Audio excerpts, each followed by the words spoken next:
사랑하는 성도 여러분, 한 주간도 주님의 은혜 안에서 평안히 잘 지내셨죠? 지금 사순절기가 이제 막바지에 이르렀습니다.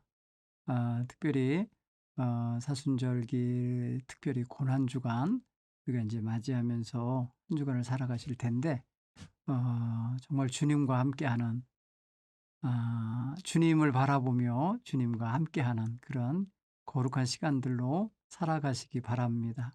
조금 더 우리의 삶에 방만하게 펼쳐졌던 것도 좀 정돈하고, 그리고 절제하고, 또 경건함에 이르도록 경건의 연습을 하듯이 그렇게 주님 앞에 바로 서시는 그러한 한 주간이 되기를 바랍니다. 오늘은 룻기 4장 마지막 장을 통해서 하나님이 주시는 놀라운 그 자비의 은총, 헤세디의 은총이 어떤 효과, 어떤 결과로 이어졌는지를 살펴보는 그런 시간을 갖도록 하겠습니다. 자, 먼저 성경 본문을 룻기 4장 1절로 22절을 천천히 먼저 읽고 내용을 마음에 새겨보도록 하겠습니다. 제가 봉독하겠습니다. 보아스가 성문으로 올라가서 거기에 앉아 있더니 마침 보아스가 말하던 기업 물을 자가 지나가는지라. 보아스가 그에게 이르되 아무개여 이리로 와서 앉으라 하니 그가 와서 앉으매 보아스가 그 성읍 장로 10명을 청하여 이르되 당신들은 여기 앉으라 하니 그들이 앉으매 보아스가 그 기업 물을 자에게 이르되 모압 지방에서 돌아온 나오미가 우리 형제 엘리멜렉의 소유지를 팔려 함으로 내가 여기 앉은 이들과 내 백성의 장로들 앞에서 그것을 사라고 네게 말하여 알게 하려 하였노라. 만일 네가 물으려면 물으려니와 만일 네가 물으지 아니하거든 내게 구하여 알게 하라. 네 다음은 나요. 그 외에는 물을 자가 없느니라 하니 그가 이르되 내가 물으리라 하는지라.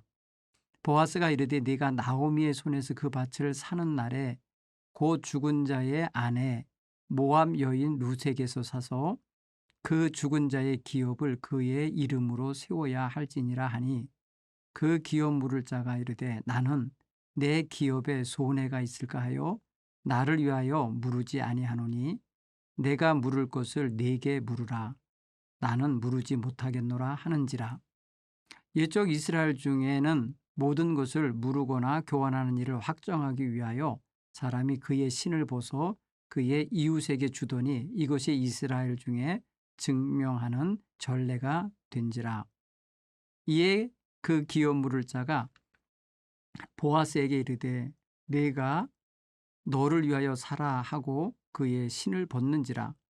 보아스가 장로들과 그 백성에게 모든 백성에게 이르되 내가 엘리멜렉과 기련과 말론에게 있던 모든 것을 나오미 손에서 산 일에 너희가 오늘 증인이 되었고 또 말론의 아내 모압 여인 룻을 사서 나의 아내로 맞이하고 그 죽은 자의 기업을 그의 이름으로 세워 그의 이름이 그의 형제 중과 그곳 성문에서 끊어지지 아니하게 하매 너희가 오늘 증인이 되었느니라 하니 성문에 있는 모든 백성과 장로들이 이르되 우리가 증인이 되나니 여호와께서 내 집에 들어가는 여인으로 이스라엘의 집을 세운 라헬과 레아 두 사람과 같게 하시고 네가 에브라스에서 유력하고 베들레헴에서 유명하게 하시기를 원하며 여호와께서 이 젊은 여자로 말미암아 네게 상속자를 주사 네 집이 다말이 유다에게 낳아준 베레스의 집과 같게 하시기를 원하노라 하니라. 이에 보아스가 룻을 맞이하여 아내로 삼고 그에게 들어갔더니 여호와께서 그에게 임신하게 하심으로 그가 아들을 낳은지라. 여인들이 나오미에게 이르되 찬송할지로다. 여호와께서 오늘 네게 기업 물을 자가 없게 하지 아니하셨도다. 이 아이의 이름이 이스라엘 중에 유명하게 되기를 원하노라. 이는 네 생명의 회복자이며 네 노년의 봉양자라. 곧 너를 사랑하며 일곱 아들보다 귀한 네 며느리가 낳은 자로다 하니라. 나오미가 아기를 받아 품에 품고 그의 양육자가 되니 그의 이웃 여인들이 그에게 이름을 지어주되 나오미에게 아들이 태어났다 하여 그의 이름을 오벳이라 하였는데 그는 다윗의 아버지인 이새의 아버지였더라. 베레스의 계보는 이러하니라. 베레스는 헤스론을 낳고 헤스론은 람을 낳고 람은 암미나답을 낳았고 암미나답은 나손을 낳았고 나손은 살몬을 낳았고 살몬은 보하스를 낳았고 보하스는 오벳을 낳았고 오벳은 이새를 낳았고 이새는 다윗을 낳았더라. 아멘. 사랑하는 성도 여러분, 오늘 룻기 4장 끝에는 다윗의 가문이 어떤 줄거리를 통해서 이렇게 세상에 존재하게 됐는지 그 근거를 이야기를 해줍니다. 그 근거의 바탕이 되는 이야기가 바로 룻의 이야기예요. 이방 여인 룻, 그 여인을 통해서 그 가문이 끊어지지 아니하고 이렇게 다윗 왕가로 이어지는 놀라운 역사의 하나의 고리가 되었음을 말해주고 있습니다. 자, 오늘 이 본문의 말씀을 조금 우리가 새롭게 접근하면서 한번 읽어보는 그런 시간 또 가져지게 되기를 바랍니다. 지난주에 우리가 보아스가 룻이 전해준 뜻, 곧 기업 물을 자입니다. 그 임무를 좀 이행해 달라는 그런 뜻을 받아들였잖아요. 그래서 내가 이 일을 이루겠다. 오늘 내가 반드시 이루겠다 하면서 약속을 했단 말이에요. 그것을 이제 실천하고 있는 장면을 오늘 성경 1절에 딱 열자마자 보이게 됩니다. 자, 사실 보아스와 룻은 서로 모르던 사이였잖아요. 전혀 알지 못하던 사람이고 아마도 하나님의 섭리가 아니었으면 어디에 그런 존재가 있었는지도 서로 모를 그런 관계의 사람들이라는 거 알아요. 민족도 다르고 사는 나라도 다르고 그렇잖아요. 그런데 놀랍게도 이렇게 보아스의 친족인 엘리멜렉이라는 집의 며느리로서 시집을 오게 됨으로써 그리고 또 나오미가 고국으로 돌아올 때 따라옴으로써 이렇게 서로 만나게 되는 인연, 그런 인연을 맺게 되는 거죠. 자, 그런 걸 보면은 보아스와 룻이 만나게 된 것도 하나님의 섭리요 또 놀라운 계획이라는 걸 우리는 찾아 읽을 수가 있어요. 그런가 하면 보아스와 룻이 결혼하게 되는 과정도 보면은 나오미가 우리 기업을 물을 자 가운데 하나다라는 거를 알고 며느리에게 정말 수행하기 어려운 그러한 명령을 내렸잖아요. 그때 룻이 어머니 말씀에 순종하면서 밤중에 보아스가 잠자는 보리 타작마당으로 가서 그 청혼의 의사를 전달해 줬단 말이죠. 그리고 보아스에게서도 역시 그 뜻을 전달받고요. 그렇게 해가지고 서로 이제 일이 진행되는 과정을 밟게 되는 걸 알 수 있어요. 자, 사실 이제 보아스는 무턱대고 그날 밤에 자기를 찾아온 여자라고 해서 범하지 않아요. 그리고 아주 현숙한 여인이김에 그를 지켜주고 보호해주고 다른 사람의 이목에 띄지 않도록 새벽 일찍 돌려보내주는 이 일을 행했죠. 그리고 자기는 정말 합법적으로 룻을 아내로 삼으려고 하는 마음을 갖고 자기보다 우선권을 갖고 있는 또 다른 친척이 있기 때문에 그에게 단판을 지으려고 하고 있어요. 오늘 그래서 1절을 보니까 보아스가 성문으로 올라가서 거기에 앉아있더니 이런 표현했어요. 성문 구조가 어떤 형태가 되어 있는지 우리는 잘 몰라요. 그 문화를. 그런데 이렇게 넓은 그 재판석 내지는 회의석 같은 그런 것이 이렇게 준비되어 있는 그러한 자리였다고 그래요. 그리고 보통은 그곳에 올라가면 주로 다른 사람들이 다 보고 저 사람이 무슨 중요한 일을 처리하고 결정하려고 하는가 보다 이렇게 해서 주목을 한다고 그래요. 그리고 그 일의 법적인 조치와 또 어떤 절차, 그리고 소송의 문제의 해결, 이런 것들을 생각할 때 중요성이 있기 때문에 꼭 증인이 필요하다는 거예요.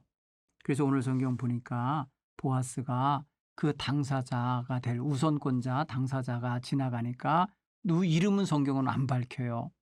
아마 배려를 했을 것 같아요. 왜냐하면 친족의 의무를 거부하고 나중에 그 책임을 전가하는 걸 볼 때 그의 이름을 안 부르고 그냥 아무개라고 표현했어요.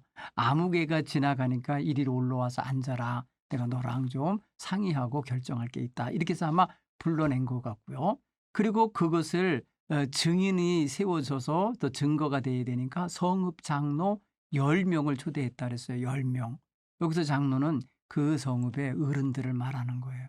그 어른들이 뭐랄까 권위가 있잖아요.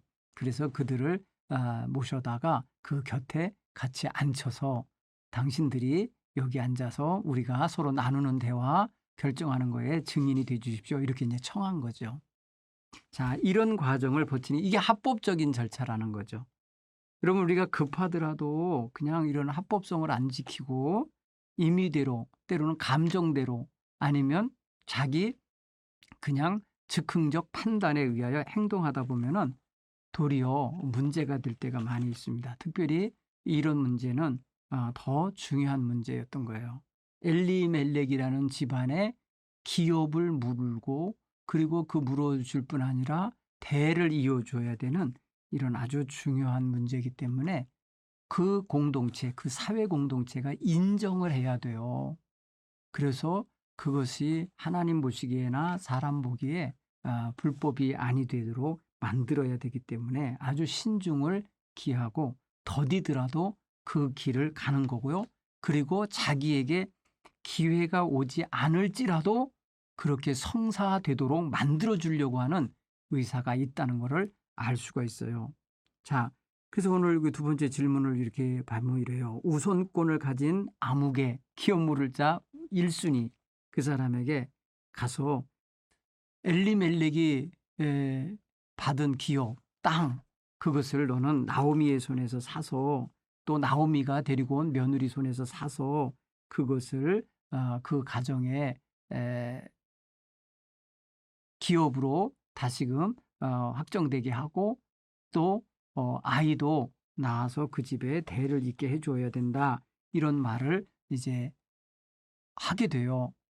그래서 이제 이렇게 처음에 이제 그래서 아무개라는 사람이 받아들였었어요. 1차는. 한번 보세요. 3절에 보아스가 기업 물을 자에게 이르되 모압 지방에서 돌아온 나오미가 우리 형제 엘리멜렉의 소유지를 팔려고 한다. 내가 여기 앉아있는 이들과 백성의 장로들 앞에서 그것을 사라고 너에게 말하려고 알려주려고 왔다. 그렇게 말하죠. 만일 내가 그것을 물어줄 거면 물어라.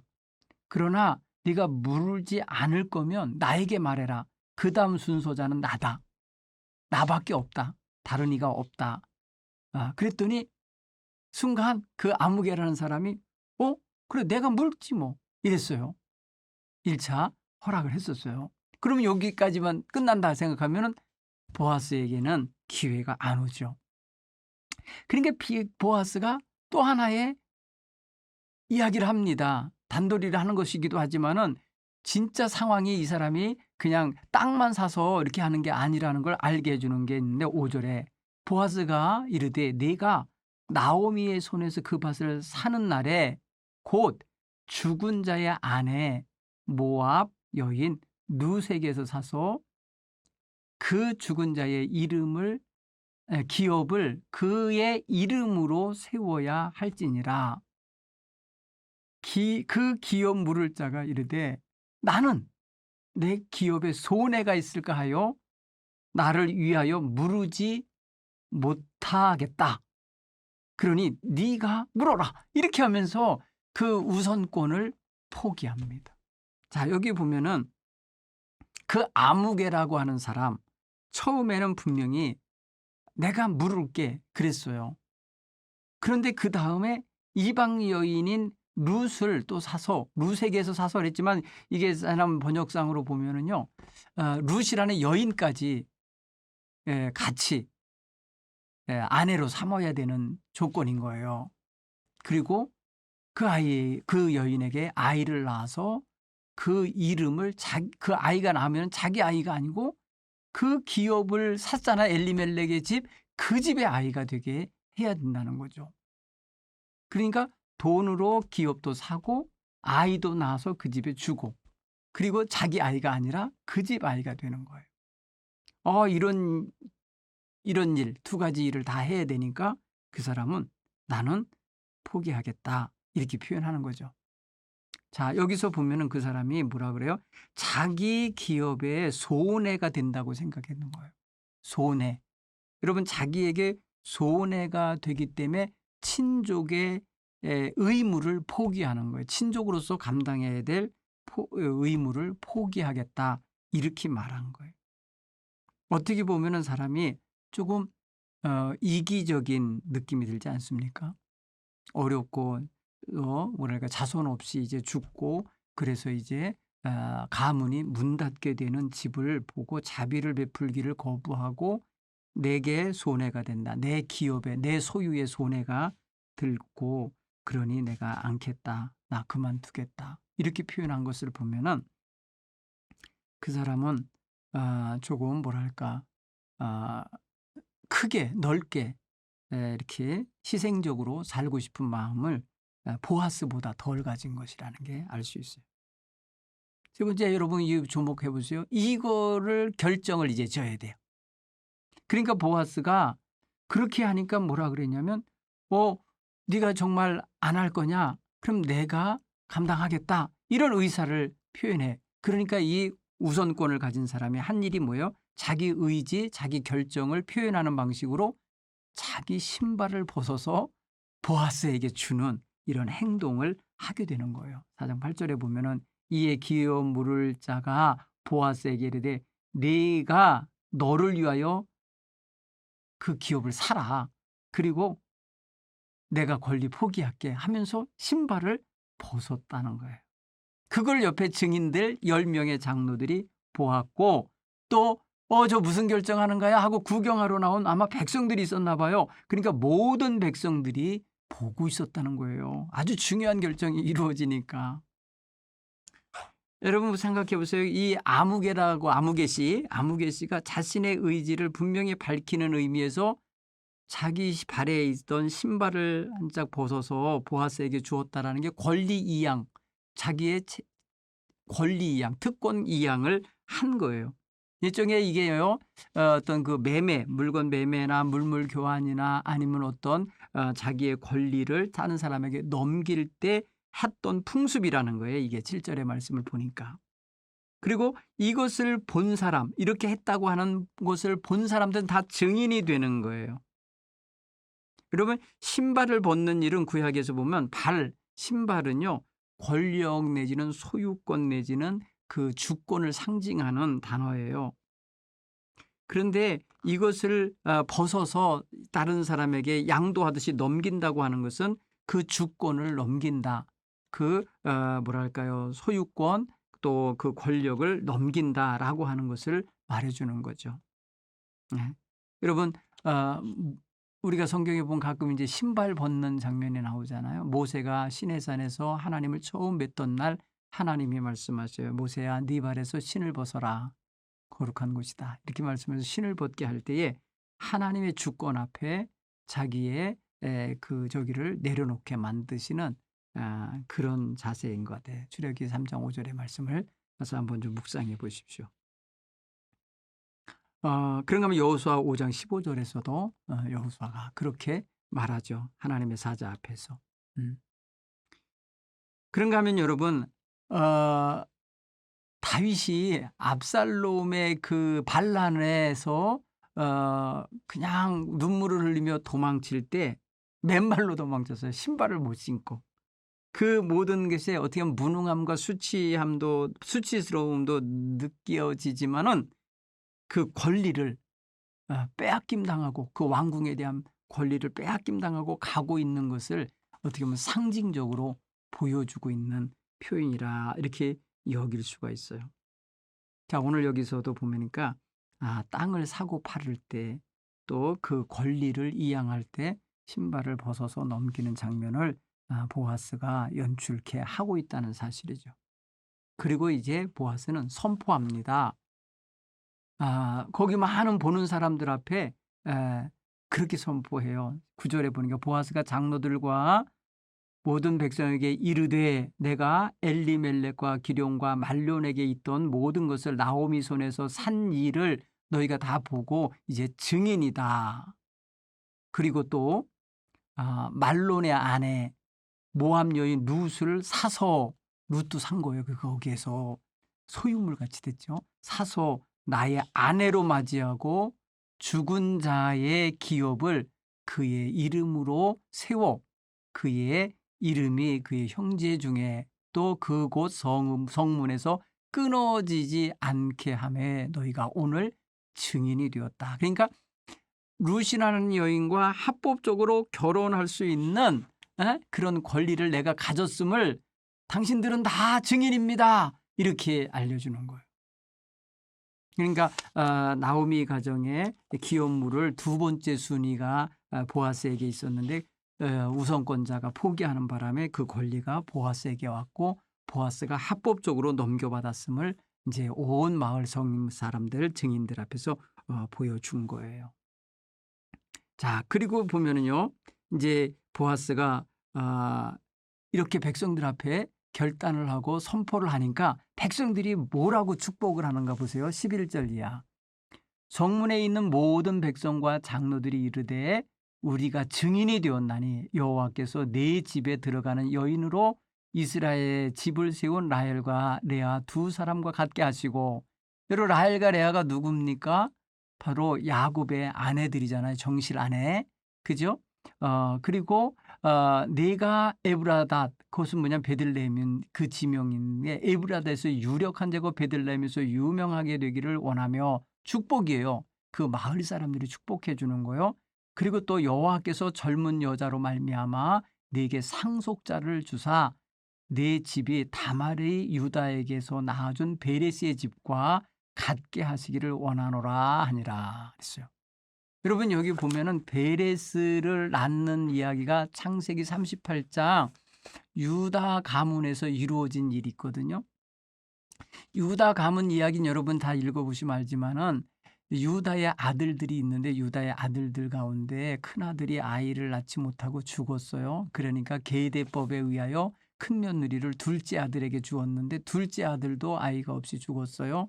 셋째 아들에게 줬는데 셋째 아들은요 의도적으로 이 형수에게 아이를 갖게 하지 않으려고 뭐랄까요? 잘못된 행위를 하지요. 그것 때문에 그는 또 하나님께 벌을 받아 죽어요. 그리고 나서 막내 넷째가 있는데 얘가 아직 어려요. 그러니까 유다가 며느리에게 다말이라는 며느리에게 그 넷째를 주려고 하질 않아요. 차일피일 미뤄요. 애가 다 자랐는데도 안 주려고 그래. 그러니까 이 다말이 마치 다른 곳에 가서 이렇게 거리 여자처럼 꾸미고 시아버지를 유혹해갖고 시아버지 아이를 갖잖아요. 그래서 유다가 이 다말에게서 낳은 아이가 베레스라는 아이가 나오는데 그 가문이 바로 이 유다 가문의 하나의 줄거리가 돼요. 오늘 성경 본문은 베레스 18절에 보면 베레스 계보가 이러하니라 하면서 베레스 이후에 맺어지는 자식들의 대가 나오는데 베레스에서 헤스론, 헤스론에서 람에서 암미나답, 암미나답에서 나손, 나손에서 살몬, 살몬이 보아스를 하는데 이 여러분 살몬이 누구랑 결혼하느냐 하면요. 그 여리고성 함락할 때에 그 기생 라합이라고 있어요. 그 기생 라합이 이방 여자잖아요. 그죠? 여리고 땅 여자잖아요. 그 여인이 이스라엘 백성 속으로 들어와서 살게 될 때 유다 자손 살몬하고 살게 돼요. 그래서 보아스를 낳은 거예요. 보아스는 오늘 룻이라는 또 이방 여자랑 결혼해갖고 오벳을 낳았어요. 여러분 이 집안에 가만히 보세요. 여인들 여기 말입니다. 다말이라는 여인 그렇죠. 그 다음에 뭐예요? 오늘 본문에 기록 안 되어 있지만 살몬의 아내가 되는 라합 그리고 보아스의 아내가 되는 모압 여인 룻, 이런 여인들이 들어와요. 거기서 오벳이 태어나고 오벳이 2세가 바로 누굽니까? 다윗의 아버지예요. 2세에게서 다윗이 태어났다. 야, 이런 어떤 중요한 과정이 나오는데, 오늘 이 베들레헴 성읍 사람들이 보아스를 이 룻과 결혼하게 된 것에 대하여 축하하면서 그렇게 축복을 해줬다는 거예요. 그렇게 야곱이 라헬과 레아를 통해서 이스라엘 가문을 세워내는 12지파의 자식들을 낳잖아요. 12아들을 낳게 되는 그 과정, 거기 물론 여종들도 둘이 이제 부인이 되지만은 그렇게 되는 과정 속에서 두 여인이 중심이 되죠. 그리고 오늘 여기 다말이 유다에게서 낳아준 베레스라고 하는 이 베레스가 탄생하게 되는 계기, 베레스는 보통 이 할아버지와 그러니까 자기의 할아버지와 며느리 사이에서 태어나는 아이 되는 거예요. 결국은 사실은. 왜냐하면은 다말은 분명히 유다의 며느리거든요. 근데 그렇지만은 그 가문을 이어가는 거에 대해서 성경은 한 번도 비난하지 않았어요. 이 관계에 대해서. 사실은 이거는 굉장히 안 좋은 일이었잖아요. 그죠? 그런데도 그렇게 이어졌음을 성경은 그대로 이어서 말하고 있어요. 자, 여러분, 여기서 우리가 놓치면 안 될 것이 하나 있어요. 바로 뭐예요? 하나님의 그 개입하심, 둘 사이에 아니면 그 과정에 그 상황 속에 끼어들어서 일하고 계심을 보여야 돼요. 특별히 두 사람의 관계를 결혼 관계로 가정을 이루는 부부 관계로 만들어주는 데는 하나님의 그 인자하신 그 헤세드라고 표현했는데 히브리어로 헤세드가 작용한 거예요. 근데 이게 결국 뭐예요? 이스라엘 역사에 엄청난 영향을 미치게 되죠. 여러분, 두 사람의 만남을 주관하신 하나님의 역사라고 생각할 때 그 결과는 엄청난 거예요. 뭔가 보세요. 한 가문, 죽어가는 가문이 살아났다. 단순히 이것만이 아닌 거예요. 그 결과가 밑으로 뒤로 나오면 후대에 이스라엘의 최고가 되는, 최고의 왕이 되는 성군 다윗의 할아버지가 탄생하게 되고, 그리고 다윗이라는 또 그 손주 다윗이라는 아들이 태어나게 되고, 그로 인해 다윗 왕족, 왕가가 형성되는 기가 막힌 일이 되고요. 그 가문에서 요셉이 나오고 그 가문에서 예수님이 탄생하는 이런 길이 마련되는 거예요. 물론 수백 년 후의 일이지만 결국은 뭐예요? 끝날 수밖에 없는, 매듭이 지어지고 이제 끝났다, 끝장났다라고 하는 지점에서 하나님이 새롭게 시작하신 역사의 결과, 하나님의 헤세드의 결정판, 정말 멋진 일이에요. 보아스와 룻의 결혼, 가정, 그리고 거기서 새 백성과 새로운 어떤 그 역사의 시작이 이루어졌다고 하는 사실이 그렇습니다. 자, 이걸 한번 좀 우리 내용을 한번 다 읽으셨으니까요. 한번 좀 보실까요? 그 내용 속에 이런 내용이 있어요. 우리가 놓치면 안 될 게 있는데요. 룻과 보아스가 결혼해서 이제 아이를 낳았다 그랬잖아요. 어쩌면 이렇게 쉽게 그냥 임신이 금방 됐나 몰라요. 성경은 이거 얘기해 주고 싶을 거예요. 이게 얼마나 큰 사건이고 큰 기쁨이겠어요, 이게. 그렇죠? 룻이라는 여인에게 임신, 남편 없었던 여인에게 임신하여 가정을 이루고 자식을 낳을 수 있는 합법적인 이런 통로가 열린 거 굉장히 감격적인 일이죠. 그리고 이제 우리 가문 끝났다라고 절망하고 내 인생 이름, 나의 이름을 마라라고 하라고 하면서 괴로워하던 여인 나오미에게 얼마나 놀라운 일이 벌어진 거야. 하나님께서 오늘 너에게 기업 물을 자가 있게 하셨다. 네 생명 회복자를 주셨다. 네 노년에 봉양자가 있게 하셨다. 이러면서 사람들이 진송해주고 축복해주고 축하해주잖아요.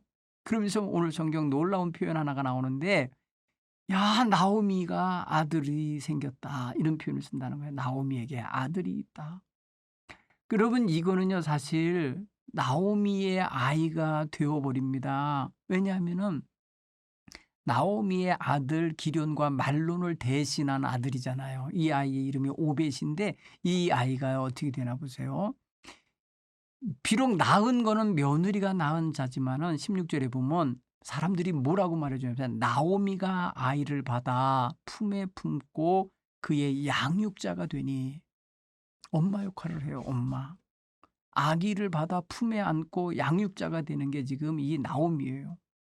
그리고 그 나오미에게 사람들이 17절에 이렇게 노래해 주고 칭찬해 주고 축복해 줘요. 이웃 여인들이 그에게 이름을 지어 주되 나오미에게 아들이 태어났다. 나오미에게 아들이 태어났다 이렇게 표현해요. 여러분 룻에게 아들이 태어났다라는 표현을 안 써요. 그러면서 나오미가 이루었던 가정이잖아요, 그게. 그리고 거기서 아들을 낳았는데 얘네들이 자식 없이 죽었잖아요. 그 아들을 대신하는 아들이 주어졌기 때문에 지금 나오미에게 아들이 생긴 거와 똑같은 결과가 된 거예요. 그래서 이 아이를 자기 품에 안고 자기가 양육자가 되어서 기르는 이런 과정을 밟는 것을 보면 기가 막힌 일이죠. 그죠? 물론 그 다음에 룻은요, 보아스 사이에 또 아이를 낳았을 거예요. 또 아이를 낳아서 길렀을 거예요. 그 다음부터는 이제 보아스의 자식들로서 이제 그쪽 집안의 식구가 되겠죠. 그런데 이 아이 지금 오벳이라는 첫 아이 낳은 아이는 바로 이미 죽은 자들의 이름을 그대로 이어가는 그러한 자식이 되는 거예요. 자, 그런 면에서 생각하면은 아주 기가 막힌 일이 진행됐음을 성경이 말해주죠. 자, 오늘 이 말씀을 우리 적용해 볼까요? 당신도 정말 도움이 필요할 때 도움을 청해 본 경험이 있을 거예요. 누군가에게. 그런데 거부당해 본 경험도 있을 거예요.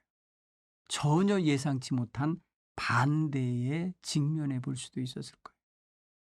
여러분 어떻습니까? 어떤 걸 부탁을 해야 되고 어려운 일을 이제 해결받아야 되는데 나 몰라라 하는 그런 취급을 당할 때 힘드시죠.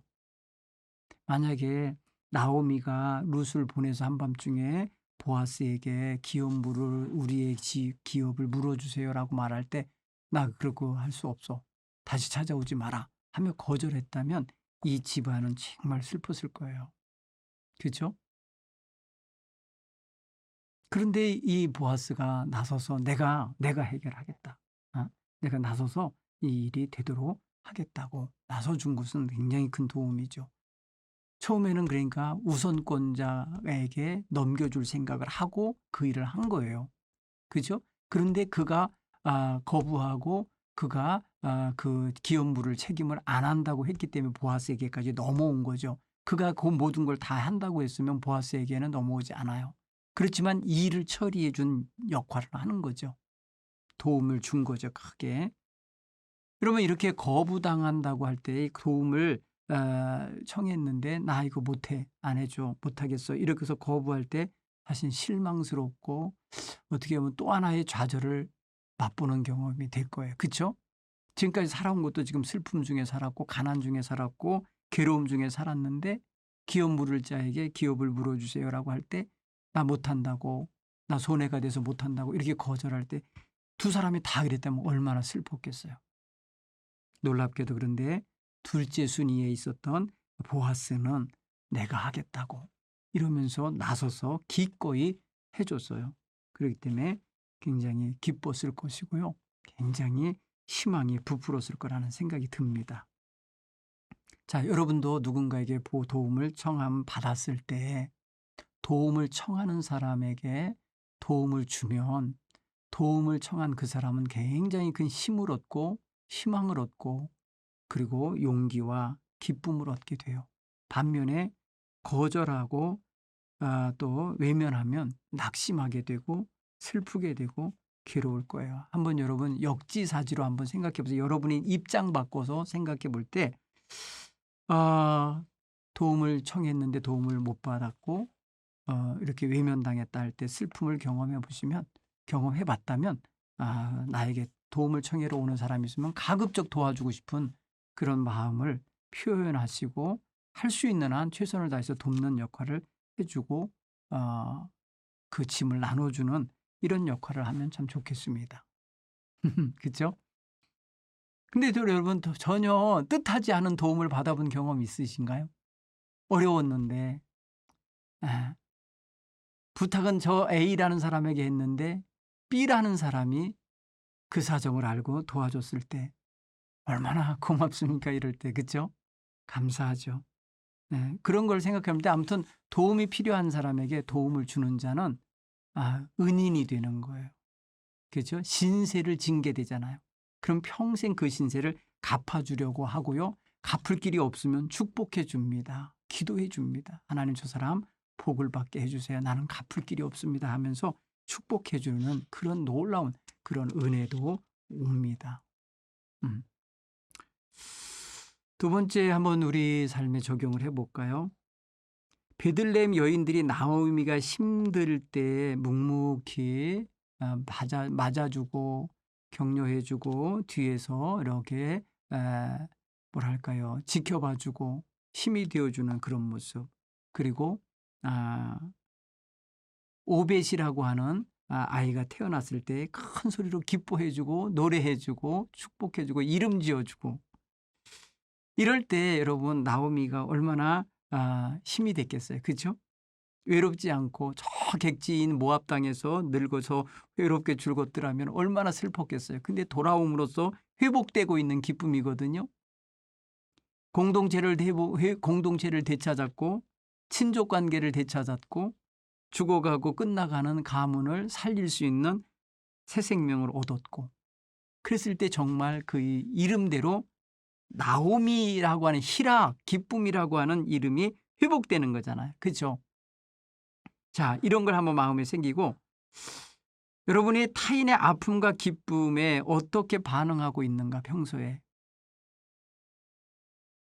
한번 좀 이 베들레헴 사람들이 나오미의 슬픔과 괴로움에 어떻게 반응했고 그리고 그가 아이를 태어났을 때 그 손자가 태어났을 때 어떻게 기뻐했는가를 한번 봐주면은 우리도 반면교사를 삼을 수 있죠. 반면교사가 아니라 정말 모범으로 삼을 수 있겠죠. 예. 그러면 뭐예요? 우리가 타인의 아픔을 볼 때 같이 슬퍼해주고 같이 아파해주고 타인의 기쁨을 볼 때 같이 축하해주고 즐거워해주고 기뻐해주는 거 필요한 일이죠. 그래서 우리가 결혼식장에 기쁨을 배가 되게 해주려 가는 거고요. 장례식장에는 슬픔을 반으로 덜어주기 위해서 가는 거잖아요. 우리가 그런 면에서 애경사를 챙겨주는 게 그런 모습 아닐까요? 그러니까 이런 일을 잘 하는 게 좋아요. 할 수만 있으면. 가끔 보면은 가족이 몇 명 없는 가정의 장례식을 보면 굉장히 쓸쓸해요. 그런데 성도들이 쫙 대거 함께 참여해서 찬송 부르고 기도해주고 조문해주면 굉장한 생기를 얻고 힘을 얻고 위로를 받는 것을 느껴요. 네. 여러분 그런 어떤 애경사를 돌봐주는 것은 반드시 여러분들에게 되돌아옵니다. 고마운 일이죠. 제가 젊은 날에 청년 시절에 아버님이 이렇게 사고로 돌아가셨는데 아직 전 총각이었고 아직 정말 사회적 기반도 안 다져 있고 목회도 아직 시작하지 않고 있던 전도사 시절이었어요. 갑자기 사고로 돌아가셨기 때문에 장례 준비는 전혀 할 수가 없었어요. 30여 년 전에 그 시골에 장례식장이 따로 이렇게 잘 구비되어 있는 때도 아니었어요. 대부분 다 집에서 장례를 치르던 시절인데 갑자기 이루어진 장례에 온 동네 사람들이 다 슬픔을 나누어 주시면서 같이 오셔서 음식을 만들어 주시고 갑자기 말입니다. 온 동네 장례가 되듯이 그렇게 해주셨던 게 기억나요. 그리고 제 친구 전도사님들이 전국에서 찾아와 줬어요. 그 추운 겨울에 그 캄캄한 곳에 정말 내비게이션도 없던 시절에 그 시골길을 찾아서 와서 밤새도록 서서 모닥불 쬐면서 밤을 새주다가 그 다음날 장례를 치를 때 상여를 매주고 함께 동행했던 거를 생각할 때 너무너무 제가 고마워요. 그래서 저는 평생 이제 할 수만 있는 만 저희 친구 목사님들 부모님 돌아가시는 자리는 꼭 가려고 노력하고 있어요. 애써서. 왜냐하면 너무 고마워서 그 신세를 갚고 살고 싶거든요. 또 두 번째는 제가 둘째 아이가 태어났을 때 굉장히 힘들었었어요. 어려운 개척교회 목회를 하고 힘들 때인데요. 가진 돈도 없고 힘든데 우리 아이가 중증 장애아로 태어났어요. 그래서 여러분 서울대학병원에서 수술을 하고 40여일 동안을 중환자실에서 입원해 있는 동안에 병원비가 엄청 들어요. 근데 저희는 가진 게 아무것도 없었는데 정말 저를 사랑해 주고 저희 가정을 지지해 주시는 많은 그런 분들이 도와주셨어요. 그래서 병원비 때문에 슬퍼하지 않고 괴로워하지 않고 빚지지 않고 그 모든 것을 수천만 원을 다 그분들의 사랑의 빚으로 다 치룰 수 있었어요. 저는 지금도 그런 명예에 다 갚지 못하고 살아요. 그러니까 너무 감사한데 이렇게 저의 아픔을 나눠주신 분들에게 고마워하고 있고요. 축복해주고 있어요. 그리고 그러한 슬픔을 닦는 또 다른 사람들이 있으면 저도 적극적으로 가서 도와주고 싶어 하고 또 그렇게 참여하고 있습니다.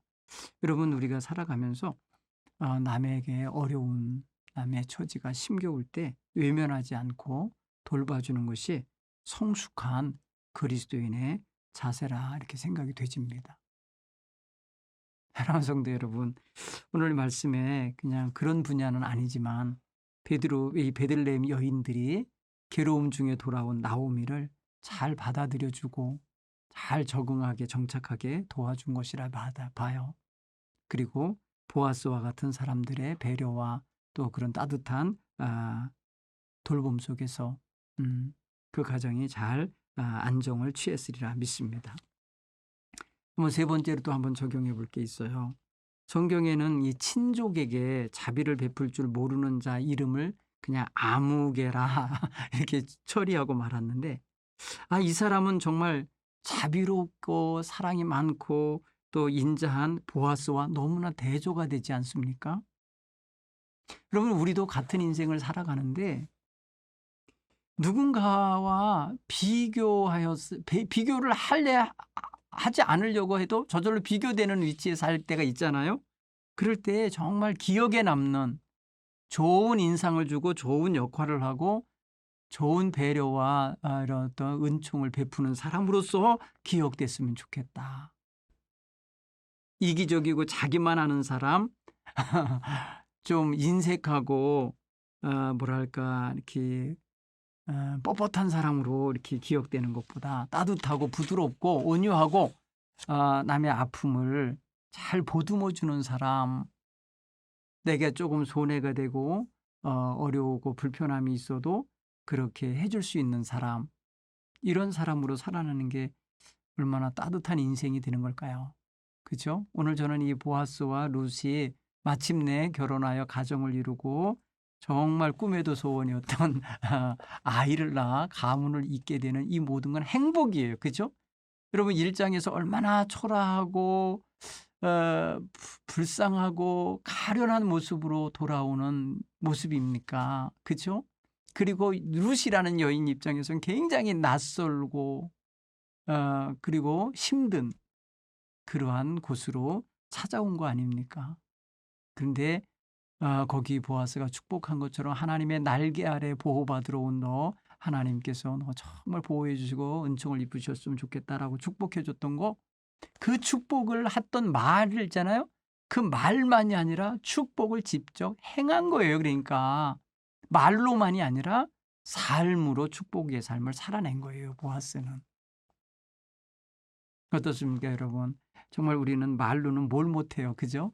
말로는 다 하지만 그러나 삶으로 축복을 베풀어 주는 삶, 축복이 임하도록 길을 열어주는 삶, 축복의 통로가 되어주는 삶, 축복의 그릇으로서 다가가주는 그런 삶, 그리고 자기에게 주신 축복의 분복을 나눠주는 그런 모습으로 다가서는 이 보아스와 같은 그런 따뜻한 사람이 된다. 이거 얼마나 멋진 거예요. 그렇죠? 사실 이게 룻기서로 되어 있지만은 우리는 보아스에 대해서도 가볍게 다룰 수가 없어요.